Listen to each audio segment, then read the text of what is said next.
Le processus de paix ne doit pas être une revendication de la gauche. Le processus de paix est l'intérêt d'Israël. Il fallait être fou pour penser que la question palestinienne s'était évaporée du jour au lendemain.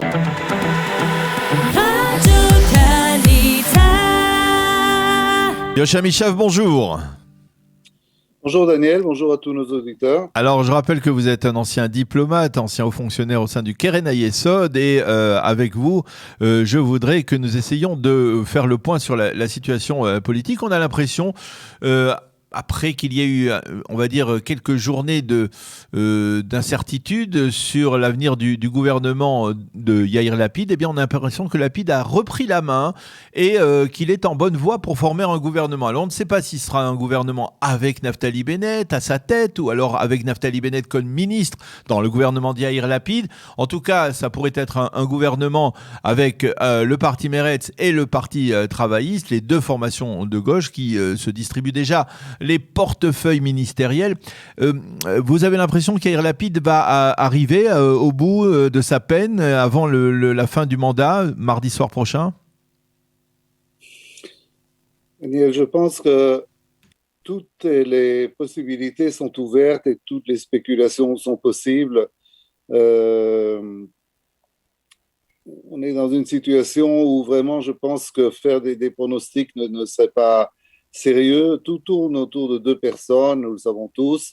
Jusqu'ici, on disait tout tourne autour d'une personne, Benjamin Netanyahou, puisqu'il faut reconnaître que dans les 4 élections qui viennent de se dérouler, s'est dégagé une majorité de droite.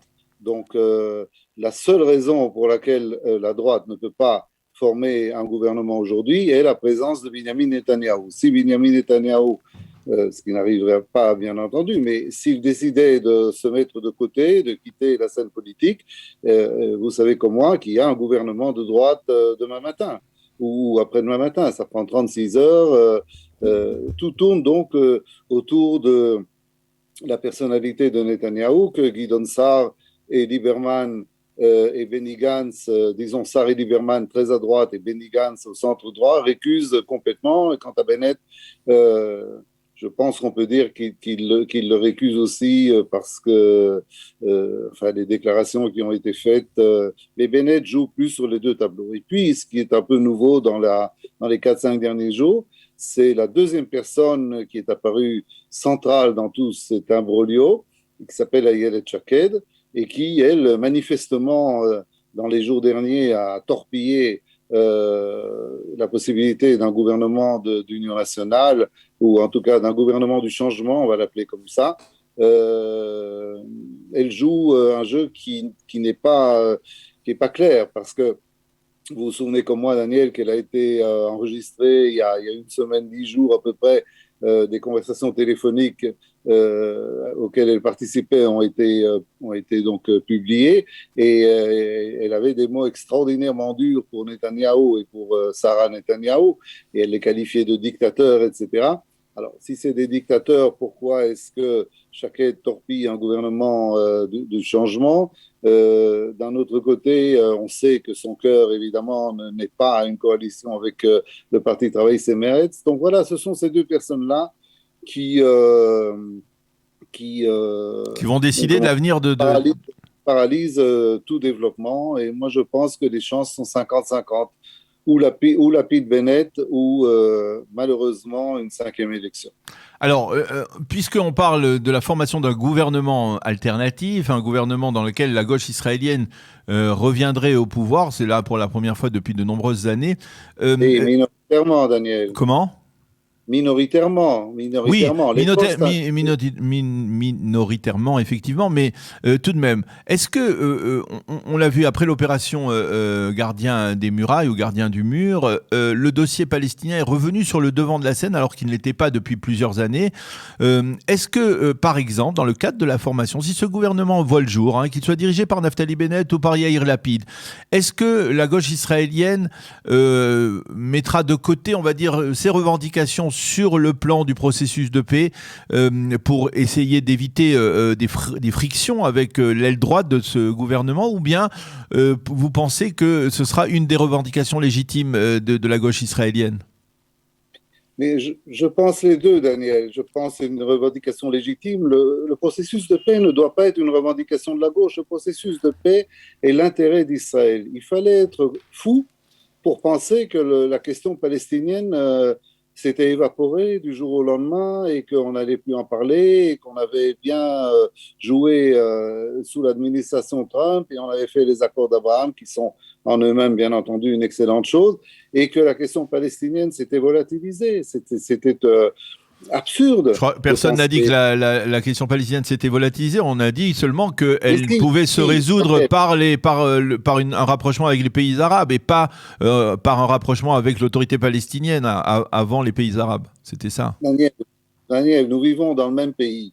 Je pense que vous serez d'accord avec moi pour dire que une grande partie des Israéliens et de la classe politique euh, souriait en coin en disant voilà, plus personne n'en parle, ça n'intéresse plus personne. Vous voyez, les pays importants font la paix avec nous, ils mentionnent même pas les Palestiniens, ne fût-ce que pour la forme. Écoutez, on sait quand même comment les choses se sont déroulées.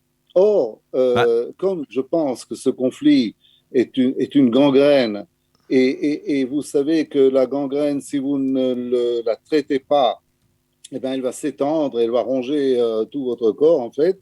Et c'est exactement ce qui arrive.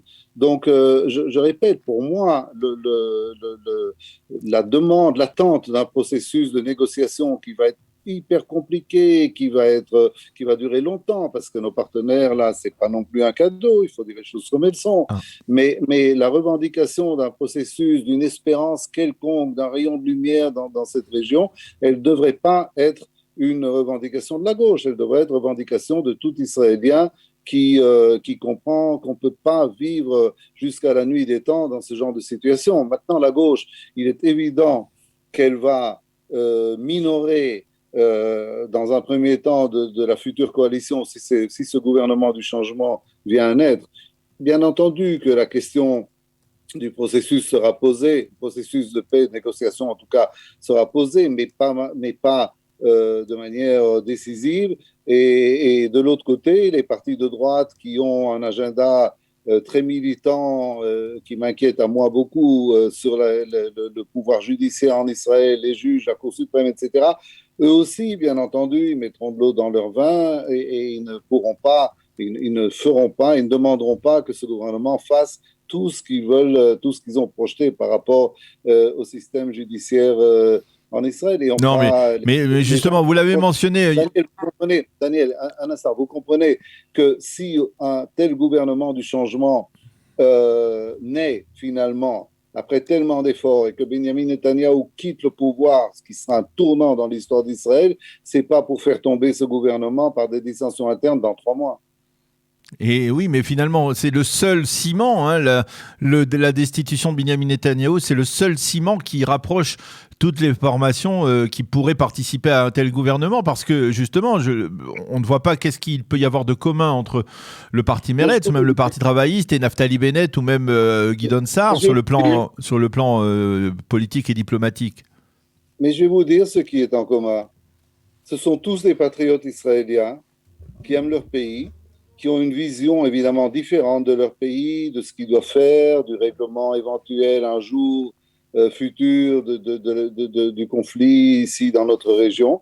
Mais tous, de Meretz et jusqu'à Guidon Sarr et Naftali Bennett, qui sont seront l'aile la plus droitière de cet éventuel gouvernement du changement, tous aiment leur pays et sont des patriotes. Et croyez-moi que dans un premier temps, ça suffira. La société israélienne est tellement malade.